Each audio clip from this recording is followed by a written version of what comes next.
Fala aí pessoal, estou suave, bem-vindos a mais um vídeo.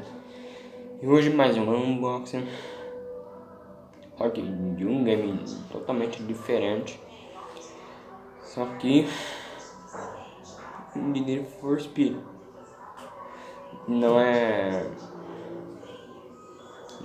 Most Wanted não. Nem The Run. É este aqui.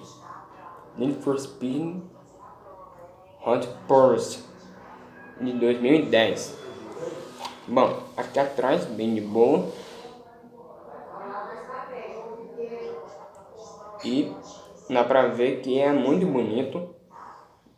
A TV já tem HD, então já vai dar pra jogar de boa. Bom, um CD é igual o da capa.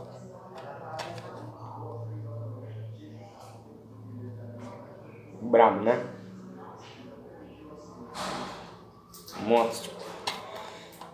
Então, galera, não foi 2 minutos, e sim 1 minuto e 20. Falou, fui.